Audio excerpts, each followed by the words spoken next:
गुरु भगवान के शुक्राने हैं। हमारे गुरु दादा भगवान, गीता भगवान, अम्मा जी को नमन है, साष्टांग प्रणाम है। इस संसार के सभी देवी देवताओं को नमन है, साष्टांग प्रणाम है। इस संसार के सभी प्राणियों को हमारा नमन है। एक बात को समझेंगे, सत्संग की क्या आवश्यकता है।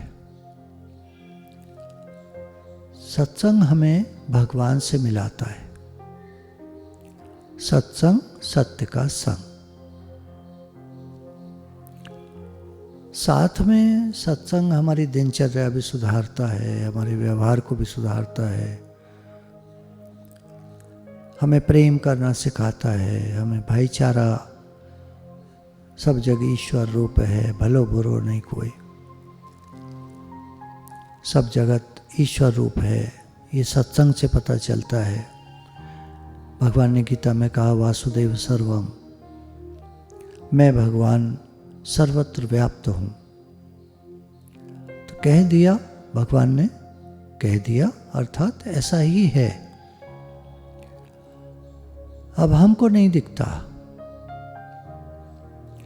तो सत्संग के माध्यम से हम भगवान को जानते हैं, मानते हैं, पा सकते हैं, भगवान से मिल सकते हैं, भगवान से एक हो सकते हैं मिलकर।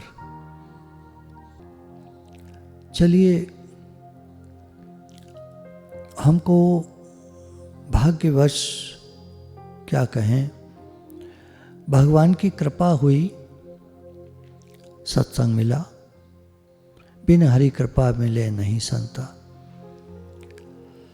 सत्संग मिला, हमको जिज्ञासा हुई कि मैं जानूं ये सब क्या है, स्पिरिचुअलिटी क्या है, सत्संग क्यों होता है, किस लिए होता है। तो थोड़ा सा विचार करते हैं इस बात पर। सत्संग की क्या आवश्यकता है, क्या है। सत्संग से हमारे अंदर भगवान को पाने की जिज्ञासा होती है। मैं कौन हूं, इसकी खोजना भी सत्संग के माध्यम से ही आगे बढ़ती है। भगवान ने गीता में 3 योग बताए हैं, कर्म योग, ज्ञान योग, भक्ति योग। ये तीनों की जानकारी सत्संग के माध्यम से, सत्संग के द्वारा अच्छे से होती है। तो चलिए, हम कर्मयोग तो हो गया, संसार में व्यवहार, संसार में कर्म करना, संसार को भगवान का मानना, भगवान का मान करके सब तरह से सेवा करना, सब प्रकार से सेवा करना। घर भी भगवान का, हम भी भगवान के, कारोबार भी भगवान का, पैसा भी भगवान का, जो लोग मिले हैं चारों तरफ वो भी भगवान के, सब कुछ भगवान का, परिवार वगैरह सब भगवान का दिया हुआ, सब कुछ भगवान का। तो वहाँ कर्मयोग का आचरण होता है, वहाँ सेवा होती है। सेवा के द्वारा भगवत प्राप्ति होती है। निष्काम कर्म करता हुआ मनुष्य मुझे ही प्राप्त करता है, ऐसा भगवान ने गीता में कहा। एक तो वो हो गया। अब भक्ति के द्वारा हम भगवान का भजन करके, भगवान को मानकर, भगवान से प्रेम करके, भगवान की भक्ति करके भगवान तक पहुंचते हैं। ज्ञान के द्वारा खोजना होती है कि मैं कौन हूँ, कहाँ से आया, मेरा क्या कर्तव्य है, मुझे क्या पाना है, मुझे क्या करना है। ये सब जिज्ञासाएं जो हैं वो ज्ञान के द्वारा शांत होती हैं। गुरु के पास जाते हैं, हम पूछते हैं मैं कौन हूँ, तो कहते तुम आत्मा हो। मेरा कर्तव्य क्या है, अपने स्वरूप को जानना, भगवान से मिलकर एक होना। मुझे करना क्या है, तुम्हें ज्ञान को समझना है। मुझे पाना क्या है, तुमको भगवान को पाना है या अपने को आत्मा करके जानना है, परमात्मा से मिलकर एक होना है। तो अनेक प्रश्नों के उत्तर हमको गुरु के पास मिलते हैं। सत्संग में जाने से हमारी जिज्ञासाएं शांत होती। सत्संग भी जो सच्चे गुरु होते हैं उनका सुनने से लाभ होता है। बाकी जो सत्संग कहते हैं उनमें व्यवहारिक बातें चलती हैं, तो वहाँ लक्ष्य प्राप्ति से थोड़ा हटकर बातें हो जाती हैं। चलो वो भी ठीक है। चलिए, अब हमको एक जिज्ञासा हुई, हमको भगवान चाहिए। भगवान कैसे मिले? तो गुरु हमको बताते हैं कि देखो, भगवान से मिलना है, भगवान को पाना है, भगवत प्राप्ति करनी है, तो उसके लिए तुमको सबसे पहले तो मानना होगा कि भगवान हैं। अब भगवान कैसे मिले? भगवान कैसे मिले? भगवान को पाने के मार्ग हो जाएंगे। गीता में भगवान ने अपने से मिलने के अनेक मार्ग बताए, अनेक तरीके बताए। ये मेरे को प्राप्त होता है, वो मेरे को प्राप्त होता है, ऐसा करने से मैं मिलता हूँ, वैसा करने से मैं मिलता हूँ, ऐसा करने से मेरी तत्व ज्ञान होता है। तो ऐसे ऐसे करके भगवान ने अनेक मार्ग गीता में बताए हैं। 50 मार्ग तो होंगे ही भगवान तक पहुँचने के। ऐसे समझ लीजिए ना, पहाड़ की एक चोटी पर पहुँचना है तो इधर से इधर से इधर से किधर से भी चले जाओ, भगवान तक चोटी तक पहुंच जाओगे। ऐसे ही भगवान ने अनेकों मार्ग बता दिए, कहीं से भी चलो मेरे तक पहुंच जाओगे। अब हम विचार करते हैं, हमको कैसा वाला मार्ग चाहिए? डायरेक्ट सीधा वाला मार्ग चाहिए, या घूमते हुए पहाड़ पर जाएं, ऐसे घूमते हुए घूमते हुए घूमते हुए तब ऊपर पहुंचे? एक है सीधे ऊपर चले जाएं। कैसे मार्ग चाहिए? तो ये हमको देखना होता है। हमें तो नहीं मालूम, तो हम क्या करेंगे? खोजना करेंगे। खोजना करेंगे कैसे मिले भगवान? भगवान को पाने के लिए भगवान ने गीता में जो लक्षण बताए हैं, साधकों के जो लक्षण हैं, साधक को कैसे करना चाहिए। दुनिया में अगर हमारा ज़्यादा मन होगा, संसार में अगर हमारा ज़्यादा मन होगा, तो भगवान कैसे मिलेंगे? भगवान को पाने के लिए लक्ष्य क्लियर होना चाहिए। मेरा लक्ष्य क्या है? अक्सर हमको लक्ष्य का पता नहीं होता। कोई नहीं, हम ये तो मानते हैं कि भगवान हैं, तो उनको पुकारें फिर। और कुछ बातें हैं, कुछ खराबियां हैं, इंसान में कमियां होती हैं, उन कमियों को दूर करते चले। एक बात आपको अक्सर पहले बताया करते थे, किसी को बुरा ना समझना। मंदा किसनु आंखें जो है ही करतार। बुरा किसको समझें जब सब रूप में भगवान है। हमको दिखते नहीं, कोई बात नहीं, शास्त्रों ने कहा, शास्त्रों ने कहा, ठीक है, कहा, हमने सुन लिया, कोई बात नहीं। मंदा किसनु आंखें, ये तो हमें समझ में आता है। बुरा किसको करके देखें, बुरा क्यों करके देखें, और बुरा करके देखने से हमें मिलेगा क्या? मन में नेगेटिविटी आएगी, और नेगेटिविटी आएगी तो वही हमारे जीवन को खराब करेगी। थॉट पैटर्न आपने सुन ही रहे बराबर। Change your thought, change your life, change your thought, change your world. All is well in God's world. सब कुछ भगवान के राज्य में बहुत अच्छा है, तो बहुत अच्छा ही नज़र आता है। ये भी खराब है, वो भी खराब है, ये भी खराब है, वो भी खराब है, तो फिर वैसे ही नज़र आता है। चोरों को सारे नजर आते हैं चोर, जैसी दृष्टि वैसी सृष्टि। सुबह 4 बजे उठ के निकले कोई चोर, तो उसको जो आ रहा होगा वो लगेगा चोर आ रहा है। चोर जो है कहीं चोरी करके अब घर को जा रहा है। रात में चोरी करते हैं, तो अब सुबह 4 हो रहे हैं, अब घर को जा रहा है। पता नहीं आज इसको सामान मिला नहीं मिला, वो यही देखता रहेगा चोर। और संत निकलेंगे सुबह 4 बजे गंगा स्नान के लिए, यमुना स्नान के लिए, तो हर एक जो जा रहा होगा, ये भी यमुना स्नान को जा रहे हैं, देखो ये भी यमुना स्नान को, ये तो यमुना स्नान करके लौट रहे हैं, ये तो गंगा स्नान करके लौट रहे हैं। वो इनको ऐसे भाव जगेगा, देखो शांत है सब। चोरों को सारे नजर आते हैं चोर, संतों को सारे नजर आते हैं संत। तो कुछ कमियां होती हैं हमारे में, उनको हमें दूर करके और भगवान की तरफ बढ़ना है। आसान मार्ग भगवान की तरफ बढ़ने में एक है, भगवान ने जो गीता में कहा कि सर्वत्र भगवान देखो, है ही भगवान, तुम छोड़ो सारी बातों को, है ही भगवान बस। कुछ कहते नहीं ऐसे कैसे हो जाएगा, ऐसे तो समझ में नहीं आता, दिखता नहीं है, कह तो देते हैं लेकिन दिखता तो नहीं है। चलो थोड़ा सा फिर ऐसे ले लो कि पहले आपको शुद्ध होना है ना।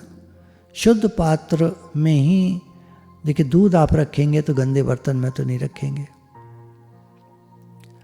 एक लड़का आया गुरुजी से, बोला मुझे ज्ञान दीजिए।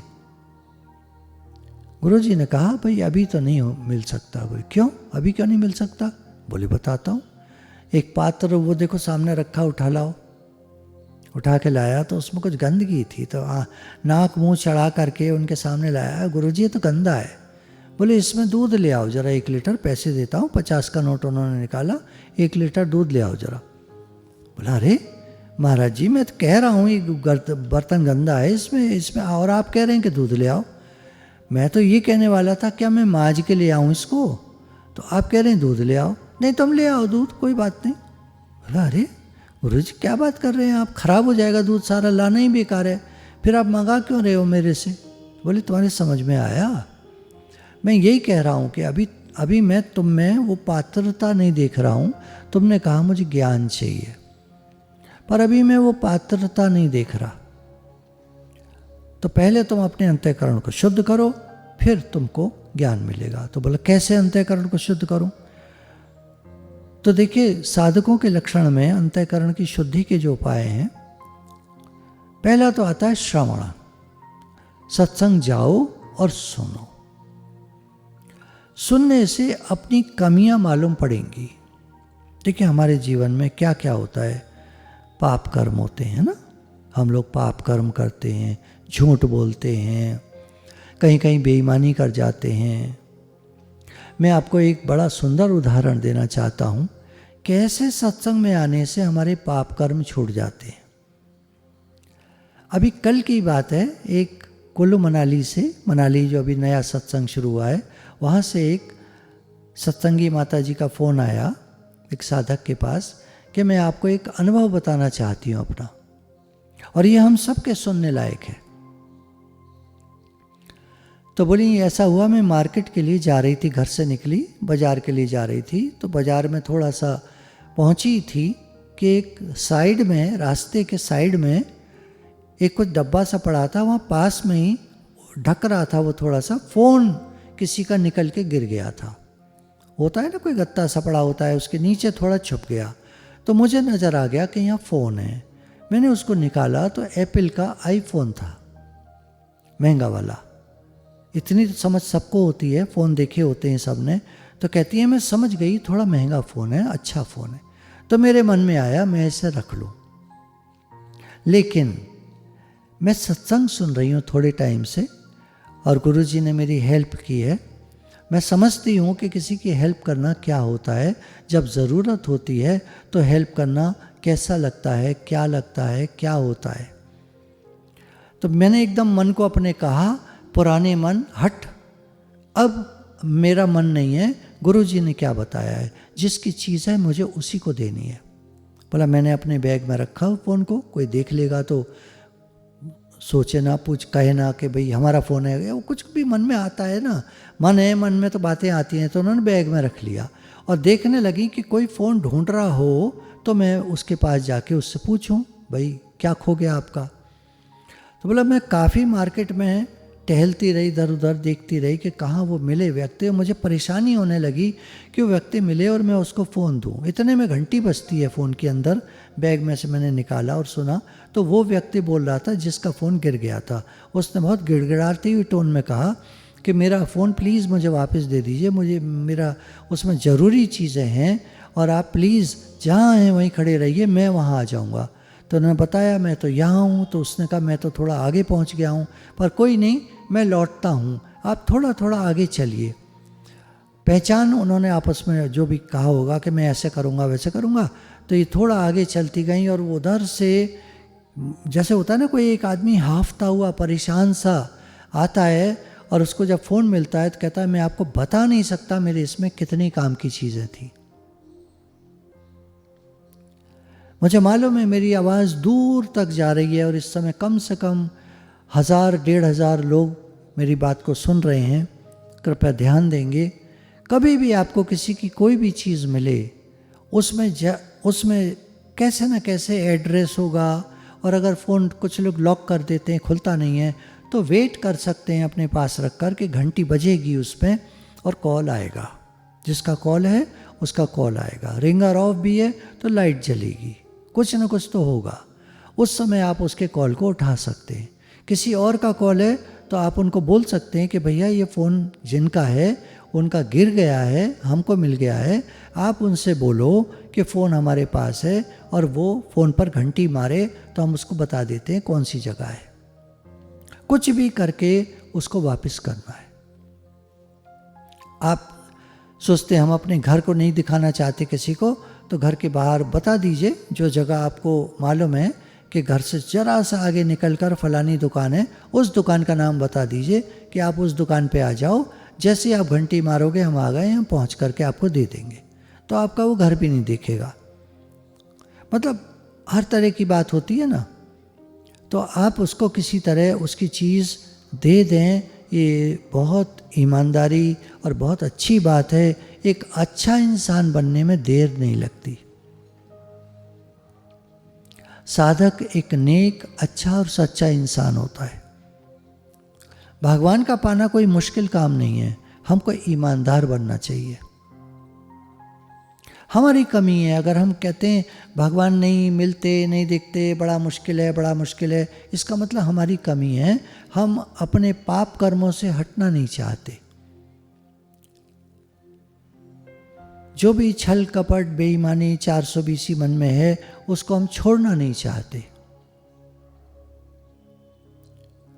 तो भगवान के मिलने में अगर हम देखें तो दो मार्ग बन जाते हैं। एक तो गुरु ने जो बताया कि भगवान हैं, मान लो तो सब कुछ है ही भगवान। तो अब आँखों में हमारी, दृष्टि में हमारी, भाव में हमारी, हमारे विचारों में भगवान ही भगवान है। एक तो ये तरीका हो गया, ज्ञान मार्ग हो गया। मैं आत्मा हूँ, परमात्मा का अंश हूँ, सब कुछ परमात्मा ही बने हैं। वासुदेव सर्वम सर्व खलु इदं ब्रह्म नेहम नानास्ति किंचन, सर्वत्र ब्रह्म है, नहीं है दूसरा कुछ भी। कुरान में इसी बात की एक वो अजान में एक लाइन कहते हैं, वो ला इलाहा इल्लल्लाह। ला मतलब क्या? ला का मीनिंग है नहीं, कुछ नहीं है, सिर्फ एक अल्लाह है। देखिए शब्दों का हेर फेर है, बात सबकी वही है। तो और कुछ नहीं है दुनिया में, भगवान ही भगवान है, अल्लाह ही अल्लाह है। ऐसे तो ये बात जब समझ में आती है, वो ज्ञानवान जो होता है वो शीघ्र ही परमात्मा प्राप्ति कर लेता है, उसको भगवान मिल जाते हैं। क्या मतलब? उसकी दृष्टि में, उसके भावों में, उसके विचारों में, उसकी सोच में भगवान ही भगवान रहते हैं। मैं आत्मा हूँ, सर्वत्र आत्म तत्व है। इधर जो कहता है मुझे तो संसार प्रिय लगता है, मैं क्या करूं? कोई बात नहीं, भगवान ने कहा तुम संसार में वर्तन करो, व्यवहार करो, शुद्ध होते जाओ। बेईमानी, खराब नीयत है ना, छल कपट, मान बढ़ाई की इच्छा जो तुम्हें होती है, मेरा मान सम्मान हो, मेरी तारीफ हो, बोला इन सब से हटो। तुम्हारी मान बढ़ाई होगी तो तुमको भगवान कभी नहीं चाहिए, फिर तुम मान बढ़ाई में फंस जाओगे। जिसको भगवान चाहिए वो इन चक्करों में नहीं पड़ता है, किसी चक्कर में नहीं पड़ता वो, मान बढ़ाई के चक्कर में, धन की कामना, पैसे की कामना। साधक के लक्षण है ये, उसमें पाप कर्म नहीं होता, छल कपट नहीं होता, मान बढ़ाई की इच्छा नहीं होती, धन की कामना नहीं होती, स्त्री में आसक्ति नहीं होती। जो भी पर व्यक्ति है, स्त्री की पुरुष में, पुरुष की स्त्री में आसक्ति का ना होना, एक तो है प्रेम, प्रेम से सेवा करना, लेकिन अंदर में जानना कि इस दुनिया में कोई मेरा नहीं है, केवल भगवान मेरे हैं। माँ मेरी, पिता मेरे, सास मेरी, ससुर मेरे, ये मेरा, वो मेरा, घर परिवार, भाई बहन, फलाना ढिमाका, रिश्तेदार, नातेदार, ये सब भगवान के हैं, मेरा कुछ नहीं है, मेरे तो सिर्फ भगवान है, मेरे तो गिरधर गोपाल, दूसरों ना कोई। ये अंदर की बात है, बाहर नहीं कहनी है किसी से, बाहर सबकी सेवा करनी है, सेवा करते हैं हम तो बस। बाकी अंदर की जो बात है, मेरे तो गिरधर गोपाल, मेरे तो भगवान है बस, मैं भगवान का हूं, भगवान मेरे। तो अगर हम संसार के मार्ग से चल रहे हैं तो भावना बनाते जाएं, अगर हम ज्ञान मार्ग से चल रहे हैं तो उस तरह की भावना बनाते जाएं। भक्ति करते हैं तो हम डायरेक्ट भगवान से जुड़ते हैं, नाम जप करते हैं, सत्संग जाते हैं, भक्तों के चरित्र सुनते हैं, भक्तों के बारे में पढ़ते हैं, मिलते हैं भक्तों से। मेंटर किसको बनाते हैं? भक्त को बनाते हैं। जैसा मेंटर होगा वैसे हम बन जाएंगे। कुम्हार का जैसा मन होता है वैसा घड़ा, सुराही, कुल्हड़, सकोरा, गमला, मिट्टी के और खिलौने, मिट्टी के झाड़ फानूस, तरह तरह की चीज़ें बना देता है। मिट्टी की हंडिया बना देगा, मिट्टी का कुछ और बना देगा, छोटी हंडिया, बड़ी हंडिया, छोटा सकोरा, बड़ा सकोरा, छोटा कुल्हड़, बड़ा कुल्हड़, कुछ भी वैरायटी, चिलम है, दवात है, बहुत सारी चीज़ें बना देते हैं मिट्टी से। मेंटर का काम होता है गढ़ करके उसको वैसा बना देना जैसा कि मेंटर खुद चाहता है। यहाँ पर मेंटर और हम दो व्यक्तित्व हो गए। मिट्टी तो मिट्टी है, मिट्टी को मेंटर कैसा भी बना दे, कुम्हार कैसा भी बना दे। यहाँ हमारे जो मेंटर होते हैं वो हमको कैसा बना दें, हम उनको बोलेंगे कि हमको ऐसा बनना है, ठीक है, वो फिर वैसा बना देंगे। लेकिन उसके लिए वैसे ही मेंटर चाहिए। ये पता करना पड़ता है कि ये गुरुजी कैसे हैं। कहते ना, पानी पीजिए छान के, गुरु कीजिए जान के। ये क्यों कहा है? पानी पीजिए छान के, साफ करके पानी पियो, और गुरु कीजिए जान के। पहले नदी का पानी पीते थे ना सब लोग, तो कपड़ छन करते थे। कपड़ छन मीन्स कपड़े को डबल ट्रिपल 4 टाइम्स कपड़े को किया और उसको ऐसे बनाया गड्ढे की शेप का, उसमें पानी डाला, एक आदमी पकड़े रहता था, एक आदमी पानी डालता रहता था, तो नीचे वो पतली सी धार निकलती थी, वो साफ पानी को स्टोर कर लेते थे। तो पानी पीजिए छान के और गुरु कीजिए जान के। गुरु को जान करके, तुमको कैसे गुरु चाहिए वैसे ही गुरु करना, नहीं तो दिक्कत हो जाएगी। अगर गुरु हमारी पसंद के नहीं है, जैसा हम चाहते हैं, हम घर सुधारना चाहते हैं, तो हमारे गुरु भी वैसे ही होने चाहिए जो वैसा उपदेश करें, घर में रहने वाले हों। अब तुम सन्यासी से घर गृहस्थी का सुनोगे तो कैसे सुधार पाओगे? वो उनको ज़्यादा जानकारी नहीं होती है, थोड़ा तो चल जाएगा पर ज़्यादा चलना मुश्किल है। तो गृहस्थी गुरु चाहिए जिनका घर ठीक ठाक हो, जो हर तरह से ठीक ठाक हों, तो वो हमको भी उसी तरह से फिर बता पाएंगे, बना पाएंगे। अब खुद तो हैं फकड़ी हैं तो गृहस्थी वाले, पर फकड़ियाँ कुछ है ही नहीं उनके पास, कुछ अकल नहीं, कुछ वैसा नहीं। मतलब देखिए, मैं निंदा नहीं कर रहा हूँ, मैं ये कह रहा हूँ कि जो साधक अगर होशियार है, अकल वाला है, अब वो गुरुजी कर ले कोई साधारण व्यक्तित्व है उनका, मान लीजिए साधारण, नहीं चलेगा, उसको चाहिए अकल वाले गुरुजी। पहले कुछ लोग कहा करते थे कि नहीं, संत का नाम लिया करते थे, हमको उनका प्रवचन सुनते हैं, तो मैं समझ जाता था कि इनकी अकल ज़्यादा है, इनकी अकल ज़्यादा है, तो ज़्यादा अकल वालों का सत्संग सुनना चाहते हैं। जैसी अकल हो, जिसकी जैसी अकल हो, तो वैसे ही। ज़्यादा अकल है तो ज़्यादा अकल वाले चाहिए, कम अकल है तो कोई भी चल जाएंगे, अकल ही नहीं है तो फिर तो कोई भी चल जाएगा जो बता रहा है। फिर तो दुनिया में सब बता रहे हैं, सबको ही मान लेते हैं, वो सबका ही सुन लेते हैं, सब जो चैनल खुल जाए सबका ही सुन लेते हैं, क्योंकि अपने को कुछ मालूम ही नहीं है। लेकिन जब हमारी समझ खुल जाती है तो फिर हम वही चैनल खोलते हैं जो हमारे मतलब का होता है। इधर उधर का सुनेंगे तो बुद्धि भ्रमित हो जाएगी, कुछ लोग प्रश्न लिखा करते थे, फलानी किताब हमने पढ़ी, उसमें ये बात बताई गई, आप कृपया बताएं कि इसका क्या अर्थ है। तो मैं उनको जवाब देता था कि किताब आपने जो पढ़ी, आप जो लेखक हैं उन्हीं से पूछो इसका क्या अर्थ है। मुझे तो भाई किसने किस भाव से लिखी है मुझे क्या पता। मैं आपको अर्थ बता भी दूं, पर आप जो किताब पढ़ रहे हो उसका भावार्थ क्या है, उसके हिसाब से आप समझना चाहोगे ना। मैं बता दूं कुछ, आपको लगेगा नहीं इस किताब में तो पहले ये बता रहे थे, इसके हिसाब से तो ये बनता है, तो आप मेरी बात काटोगे। तो बिल्कुल ऐसा ही हो जाता है जैसे एक महात्मा जी से जाकर कोई पूछे। इसमें मैं स्वामी राम सुखदास जी का बताना चाहूँगा कि कभी कोई उनके पास आता था और कहता था कि नहीं अच्छे महात्मा जी का एड्रेस बता दीजिए। तो मैं उस व्यक्ति को मूर्ख कहूँगा कि जो एक संत के पास जाकर कह रहा है कि नहीं अच्छे महात्मा जी का एड्रेस बता दीजिए। अब भाई तुम पता करो, जगह जगह दुकानों पे पता करो, लोगों से पता करो, जो इतने सारे लोग तुम ऋषिकेश में हो, ऋषिकेश में तो भीड़ लगी पड़ी है लोगों की, और भीड़ से पता करो कि भैया अच्छे महात्मा कौन है हरे ऋषिकेश में। तो कम से कम 100 महात्माओं का नाम लोग बता देंगे, कोई बताएगा, कोई बताएगा, कोई बताएगा, कोई। अब आपको कैसे चाहिए, तो 100 के पास जाओ, 100 का प्रवचन सुनो, तब आपको समझ में आएगा मुझे कैसे वाले चाहिए। हम जब कभी ऋषिकेश गए तो हम जानते थे कि वहाँ कौन ब्रह्मज्ञानी संत है, केवल उन्हीं का सत्संग सुनते थे, बाकी किसी का नहीं।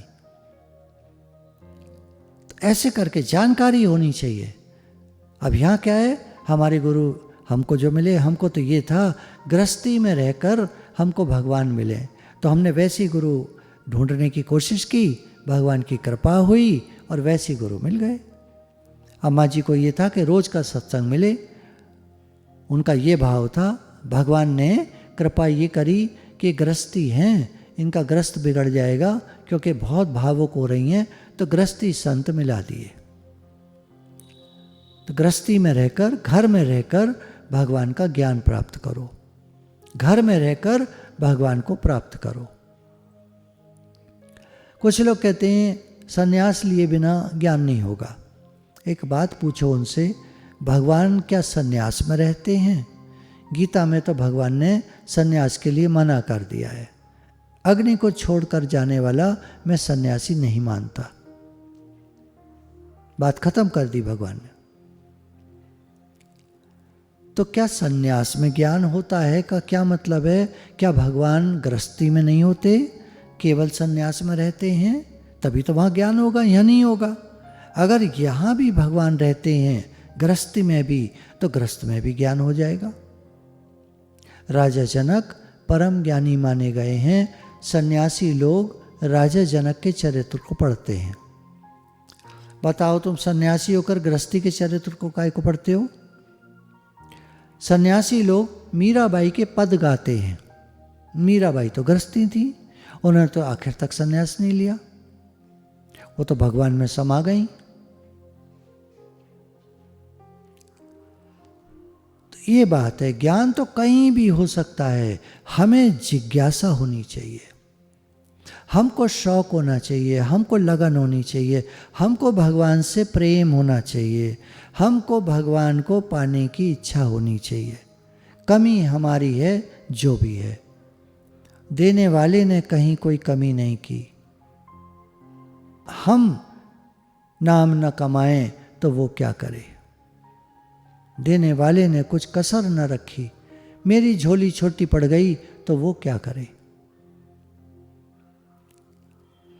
ये बात है। भगवान सर्वत्र हैं, सब जगह हैं, सब कुछ बने हैं, सारा ज्ञान वही दे रहे हैं।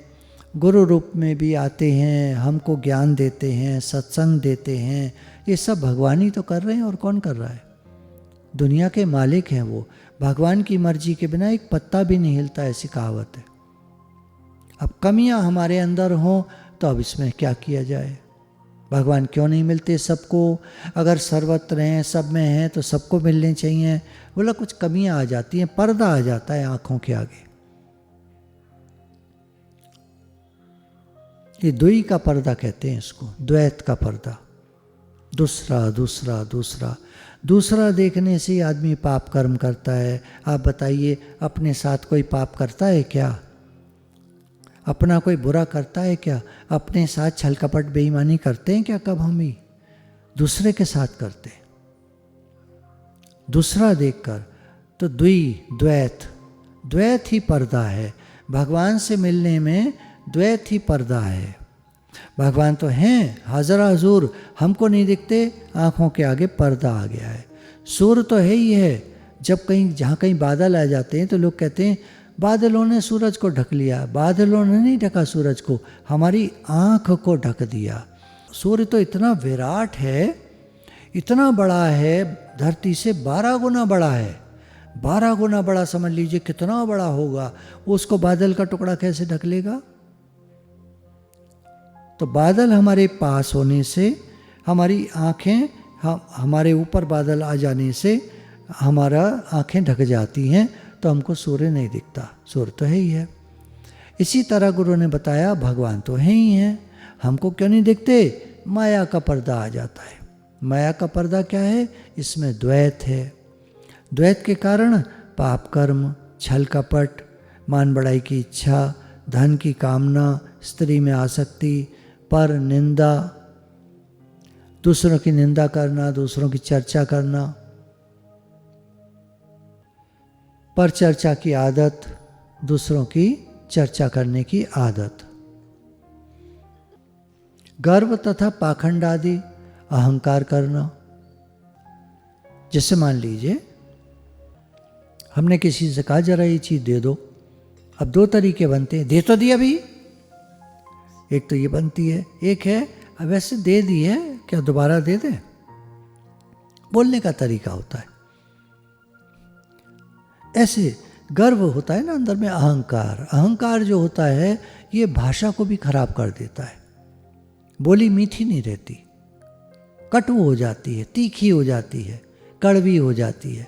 ये सब सत्संग के माध्यम से हमारी जो कमियां हैं दूर होती हैं, क्योंकि हम कहीं ना कहीं हर्ट कर रहे होते हैं लोगों को, और लोगों को हर्ट कर रहे होते हैं तो भगवान को हर्ट कर रहे होते हैं। हर चीज़ से सीखना होता है। एक एक छोटा छोटा उदाहरण हमको सिखा के जाता है। ज़्यादा खाने की आदत ठीक नहीं है, कम खाने की आदत भी ठीक नहीं है। कम खाने से भूख लगती है, मन तृप्त नहीं होता, तो भगवान में मन नहीं लगता। ठीक से खा लो और भगवान का भजन करो, अपना काम करो और ऐसा भाव रखो मैं तो भगवान के लिए कर रहा हूँ। आप कोई काम कर रहे हो। हमारा भोजन खाना पूजा बन सकता है अगर हम ये कह सकें भगवान मैं तो आपके लिए खा रहा हूँ। तो हमारा ये कहना भगवान मैं तो आपके लिए खा रहा हूँ, ये पूजा हो गया। कोई भी काम कर रहे हैं, भगवान मैं तो आपका काम कर रहा हूँ, आपके लिए काम कर रहा हूँ, ये पूजा हो गया। पाखंड आदि, दिखावा करना। दिखावा करने से भगवान नहीं मिलते। भगवान बाहर नहीं रहते, ऊपर वाला नहीं है भगवान। भगवान अंदर वाला, अंदर बाहर सर्वत्र वाले हैं। अंदर भी हैं, बाहर भी हैं। क्योंकि वो अंदर हैं तो हमारे हर स्वभाव को वो जानते हैं। हम दिखावा करते हैं, हार फूल माला चढ़ाएंगे भगवान जी को, कीर्तन करेंगे, घंटियाँ बजाएंगे, तालियाँ बजाएंगे, और अंदर में ये है कि ये आंटी का ये पर्स रखा है, पैसा लग रहा है इसमें, ये जरा सा उठ के टॉयलेट जाएं तो इनका पर्स मार रहे हैं। सत्संग में भी एक आध बार ऐसी बातें याद है मुझे। कभी कोई आंटी आई हुई थी, पर्स उनका रखा था, तो जरा सा वो टॉयलेट गई, उसके बाद वो पर्स गायब हो गया और समझ में नहीं आया कि ये जो 20 लोग बैठे हैं किसने चुराया। किसी के चेहरे पे शिकन नहीं थी। कहा भी गया भाई पर्स रखा था, इनका कहाँ चला गया। किसी ने बिल्कुल शो नहीं करा कि किसने उठाया। कैसे कैसे लोग आते हैं। ये तो खैर बहुत पुरानी बात है, तब आत्मा की वाणी ज़्यादा चलती थी, मैं आत्मा हूँ, ब्रह्म हूँ, ये वो, तो हर एक कोई ब्रह्म बन गया। तभी से फिर हम लोगों ने ये लेना शुरू करा कि भाई जब तक स्वभाव नहीं सुधरेगा, आदतें नहीं सुधरेंगी, भगवान कैसे मिलेंगे। ये माया का पर्दा आगे है, भगवान कैसे मिलेंगे। एक सच्चा और ईमानदार इंसान तो बनो। जैसे अभी आपको बताया कि उनको तो एप्पल का मोबाइल मिल गया 80,000 का। 80,000 का मोबाइल छोड़ दे कोई, क्या कोई आसान बात है? कितना उन पर सत्संग का असर पड़ा होगा कि उन्होंने 80,000 का मोबाइल 1 मिनट में छोड़ दिया। उसका फ़ोन आया, अटेंड करके कहा हम यहाँ हैं, आके ले जाओ, और खुद आगे बढ़कर बोले मैं थोड़ा दूर तक चल कर गई, क्योंकि उसको जहाँ आना था वो जगह उधर से पास पड़ती थी। वो पॉइंट मैंने बताया, वो आ गया और तब उसको मोबाइल दिया। वो इतना खुश हुआ, बहुत खुश हुआ। अच्छा, अब एक बात और समझने की यहाँ, एक व्यक्ति, मनाली के एक व्यक्ति ने एक अच्छा काम करा। वो जहाँ जाएगा, जब किसी से मिलेगा, मनाली के लोग बड़े अच्छे होते हैं। ध्यान दीजिएगा, आप जिस शहर के हैं, आप उस शहर का नाम अच्छा या खराब दोनों कर सकते हैं। वो आता है ना दृष्टांत कि एक आदमी आया, बाबा जी यहाँ के लोग कैसे हैं? बोला तुम जहाँ से आ रहे हो वहाँ के लोग कैसे थे? बोला वहाँ के लोग तो बहुत खराब थे। बोले यहाँ के लोग और ख़राब हैं। दूसरा एक आदमी आया, एक दिन पूछने लगा, बाबा जी यहाँ के कैसे लोग हैं? बोले तुम जहाँ से आ रहे हो वहाँ के लोग कैसे थे? वहाँ के लोग तो बहुत अच्छे थे, यहाँ के लोग और भी ज़्यादा अच्छे हैं। तो एक लड़का दोनों बातें सुन रहा था। उसने पूछा, बाबा जी आपने अलग अलग जवाब कैसे दिया? बोले बेटा मैंने इसको जवाब थोड़ी दिया, इसी का जवाब इसी को दिया। ये जैसा है, जग कैसा, जग मूसा। हमको संसार कैसा दिखता है? जैसे हम होते हैं। नीला चश्मा पहनने वाले को कैसा दिखाई देगा? लड़का कहता है नीला। और लाल वाले को? बोला लाल। बोला जैसी इसकी दृष्टि, ऐसे जैसे ये जहाँ से आ रहा है, इसका मतलब ये अच्छा है तो वहाँ के लोग भी अच्छे थे, तो यहाँ के लोग भी अच्छे हैं। वो खुद बुरा था तो वहाँ के लोग भी बुरे थे उसके लिए, यहाँ के लोग भी बुरे हैं। तो सत्संग हमारे जीवन को चेंज करता है, हमारे रहने को, हमारे स्वभाव को, हमारे व्यवहार को, हमारी बोलचाल को, हमारे तौर तरीके को, हमारी आदतों को, हमारे अहंकार को, हर चीज़ को चेंज करता है। अब जितने लोग को मिलेगा वो लड़का कहेगा मनाली के लोग बड़े ईमानदार होते हैं, बड़े अच्छे होते हैं, पहाड़ी लोग बड़े सज्जन होते हैं, बड़े ईमानदार होते हैं। तो उन्होंने अपना नाम नहीं, पूरे शहर का नाम अच्छा कर दिया। अब वो तो नहीं जानता है गुरु वाली हैं, या तो उनको बताती कि भैया मैं तुम्हें फ़ोन वापस नहीं कर पाती कभी भी, ये तो हमारे गुरु की कृपा है, गुरु के शुक्राने हैं जो आज मैं तुम्हारा फ़ोन वापस कर रही हूँ। और अगर उन्होंने ऐसा कह दिया है तो उन्होंने गुरु की भी लाज रख ली। अब उसके मन में ये आएगा कि सत्संग कितना महान होता है। मनाली के लोग बहुत अच्छे हैं, वो सत्संग सुनते हैं, सत्संग कितना महान होता है। मैं एक शहर का नाम इसलिए ले रहा हूँ कि मेरे आगे एक उदाहरण है। हम सब शहर वाले कम से कम इस समय 65-70 शहर के लोग सत्संग सुन रहे हैं। आप सबका शहर बहुत अच्छा है अगर आप अच्छे हैं। तो हमारा जीवन कैसा है? हमारे जीवन में कैसी आदतें हैं? हमारी साधक के जीवन में पाप कर्म, छल कपट, मान बढ़ाई की इच्छा, धन की कामना, स्त्री में आसक्ति नहीं। प्रेम होता है, आसक्ति नहीं। आसक्ति क्या है? ज़्यादा चिपकन। बच्चों में आसक्ति क्या करोगे? कमज़ोर बना दोगे उनको। बच्चों को स्ट्रांग बनाओ, काम करो, चलो मेहनत करो, मेहनत करो तो स्ट्रांग बन। मेरा बच्चा, इसको आराम मिले, इसको सुख मिले, कमज़ोर बना दो उसको। मेरा बच्चा स्ट्रांग बनेगा, मेरा बच्चा महान बनेगा, आप उसको मेहनती बनाओगे।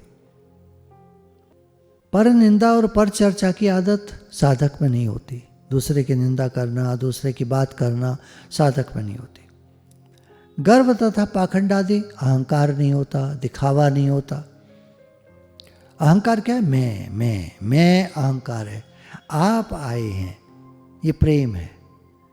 आप सुन रहे हैं सत्संग, आपके शुक्राने। मैं कुछ भी नहीं, मैं तो गुरु जी के चरणों का दास हूँ, भगवान जी के चरणों की धूल हूँ। मुझे तो सेवा मिली है, सेवा कर रहा हूँ। हम तो सेवक हैं, सेवा करते हैं। हम लोग जो सत्संग करते हैं, हम सेवक हैं, आपकी सेवा करते हैं। जो गुरु से मिला है ज्ञान, उसको आपको देते हैं। हम तो माध्यम हैं केवल। सारी कृपा गुरु की है, सारे शुक्राने गुरु के हैं जिनसे ज्ञान मिला। आप सुनते हैं, आप लेते हैं ज्ञान को, जीवन में लगाते हैं, अपने जीवन को महान बनाते हैं, आपके शुक्राने। आपका प्रेम है, जो आप महान बनने को तैयार हैं, ये आपकी महानता है। आप बुरी चीज़ों को छोड़ते जा रहे हैं, अच्छी चीज़ों को पकड़ते जा रहे हैं, ये आपकी महानता है, आपकी उदारता है। भगवान ने अर्थार्थी और आर्त जैसे भक्तों को जो चीख पुकार मचाते हैं, भगवान ये देना, हाय मैं मरा, हाय मैं भगवान बीमार पड़ गया, मेरी बीमारी दूर करो, ऐसे लोगों को कहा है ये उदार हैं। उदार हैं? ये कैसे उदार हैं? बोले मेरे को पुकार रहे हैं। दुनिया के लोग दुनिया वालों को पुकारते हैं, मेरे भक्त मेरे को पुकारते हैं, इसलिए उदार है। तो हम जीवन में सत्संग को लगा रहे हैं, ज्ञान को लगा रहे हैं, अच्छी बातें लगा रहे हैं, एक नेक अच्छा इंसान बन रहे हैं, ये आपके शुक्राने सारे, आपका धन्यवाद है, आपका प्रेम है, आप महान हैं, हम तो सेवक है खाली। दोषयुक्त मनुष्यों का संग साधक कभी नहीं करता है। जिन लोगों में दोष होते हैं, कोई ना कोई अवगुण होते हैं, बुरी आदतें होती हैं, साधक उनका संग नहीं करता। साधक जानता है जैसा संग वैसा रंग। जिसका संग करोगे उसकी बातें मन में घूमने लगेंगी। एक कहावत है कि 7 कदम किसी के साथ चलते हो तो उससे प्रेम हो जाता है। ये कहावत है। ये क्या कहती है? ये नहीं कहती 7 कदम चलने से प्रेम हो जाता है। मतलब जिसके साथ आप रहते हो उससे प्रेम हो जाता है। और प्रेम होकर क्या होता है? उसकी और आपकी नेचर एक सी हो जाती है। वो तो अपना नेचर छोड़ेगा नहीं, हमारी नेचर चेंज होकर हमारी नेचर वैसी हो जाती है। तो अगर वो कोई महान हस्ती है तो हमको वैसे ही बना देगा, और अगर संसारी व्यक्ति है तो हमारी नेचर को संसारी बना देगा। छोटी सोच, देगा भी तो बहुत कम, बहुत थोड़ा सा, इनको देना नहीं चाहिए ज़्यादा, ये ना ऐसे, ये ना ऐसे। किसी को दो तो शराब पी लेता है। अरे भैया, हमको लग रहा है ज़रूरतमंद है, दे दो।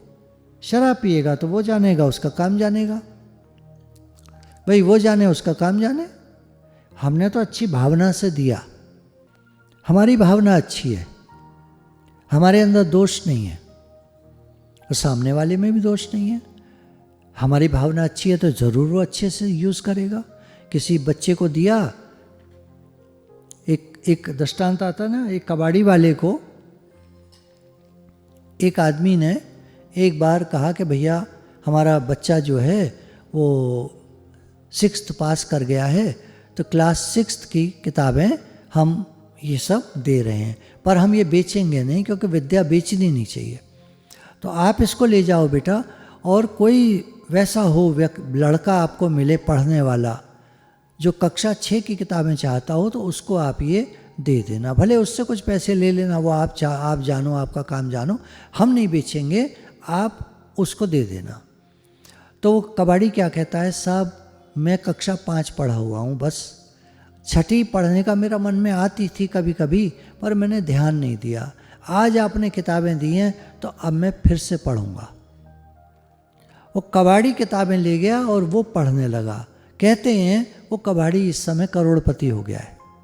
बहुत पुराना दृष्टांत मैं आपको सुना रहा हूँ, गुरुजी के समय का, पर मैंने सुना कि कोई कबाड़ी करोड़पति हैं, तो मुझे लगता है एक उनमें से भी जरूर होगा। तो क्या नहीं हो सकता संसार में? मेहनत करने से क्या नहीं हो सकता?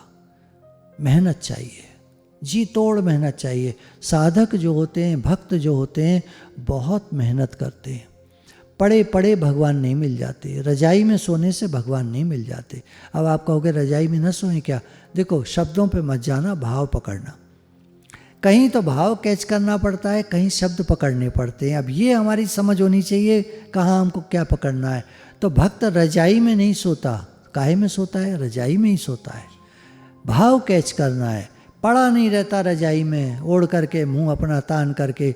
आराम बड़ी चीज़ है, मुँह ढक के सोइए, किस किस को याद कीजिए, किस किस को रोइए। बात तो ठीक है, लेकिन भक्त ऐसा नहीं होता। भक्त तो समय से सोना, समय से जागना, समय से दिनचर्या, उसकी दिनचर्या बहुत अच्छी होती है। साधक को सांप्रदायिक झगड़ों में नहीं पड़ना चाहिए। सांप्रदायिक बातें साधकों के जीवन में महत्व नहीं रखती। 5 साल में एक बार वोटिंग का आता है, देखिए 5 साल में एक बार वोटिंग का आता है।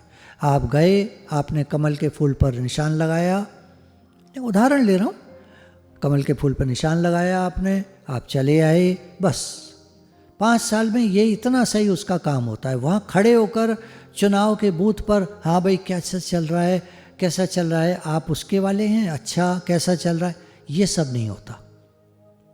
आप जाओ, अपना वोट डालो, कमल के फूल पर लगाओगे, मुझे मालूम नहीं, वो उदाहरण ना, लगाओगे फिर आप चले आओगे।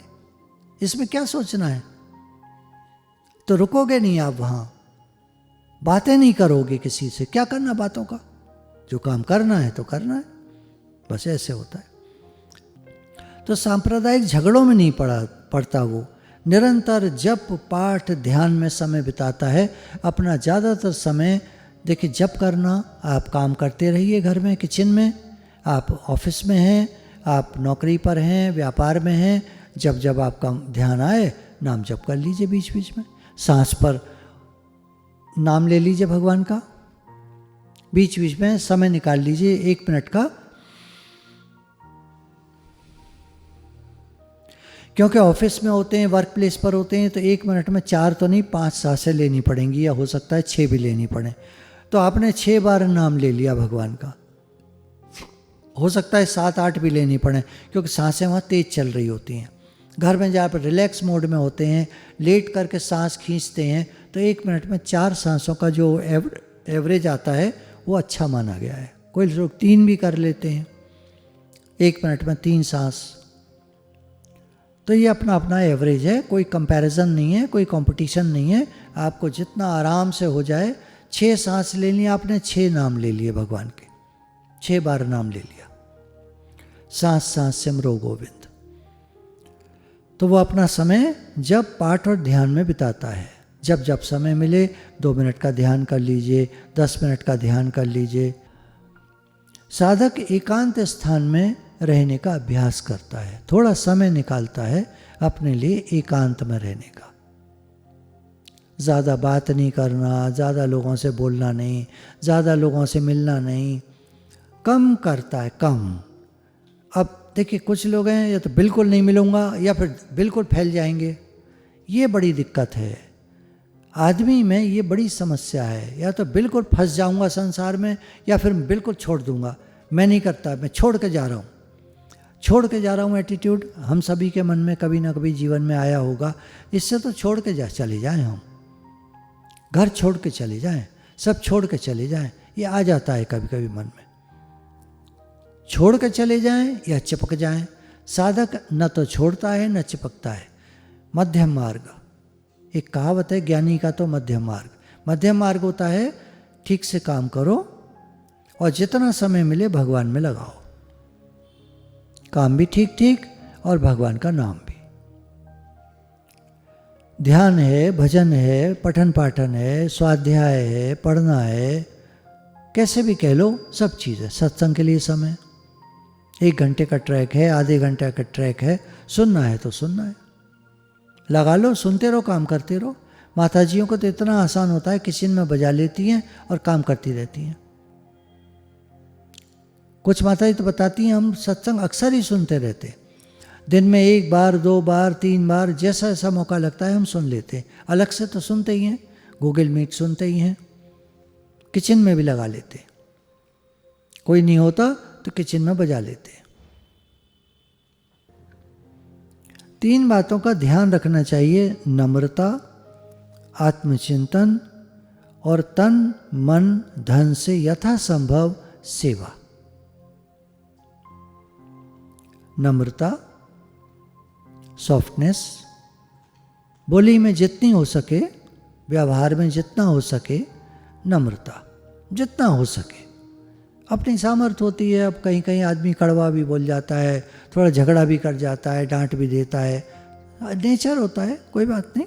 कोशिश करें नम्रता का भाव रखें। आत्मचिंतन, आत्मचिंतन होता है कि ये जानकर रहना कि मैं कौन हूँ, मेरा क्या कर्तव्य है, मैं भगवान का हूँ, भगवान मेरे हैं, तो मैं भगवान को याद रखूँ, हाथ रहे काम में, मन रहे राम में।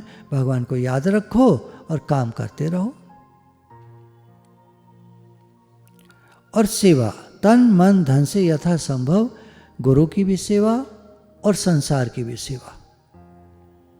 तन मन धन से जैसा बन पड़े गुरु की भी सेवा और संसार की भी सेवा। एक कर्मयोग का आचरण हो गया। भगवान का ध्यान करना भक्ति योग भी हो गया, ज्ञान योग भी हो गया। ज्ञान योग में आत्मचिंतन लेते हैं, भक्ति योग में भगवान का चिंतन लेते हैं, भगवान की याद लेते हैं। सब एक ही बातें हैं। जब एक ही भगवान है तो फिर सारी बातें एक हैं। आप कुछ भी ले लो, कुछ भी समझ लो, कुछ भी कर लो, कैसे भी कर लो, सारी बातें एक हैं। कोई ग्रंथ उठा लो, कोई मजहब ले लो, कोई धर्म ले लो, कोई समाज ले लो, घूम फिर के सारी बातें एक हैं। लगता है सुनने में इनकी बातें फ़र्क हैं, पर आप जब पूरा सुनोगे ना तो आपको लगेगा अरे फ़र्क तरीके से कह रहे हैं, बात तो वही है।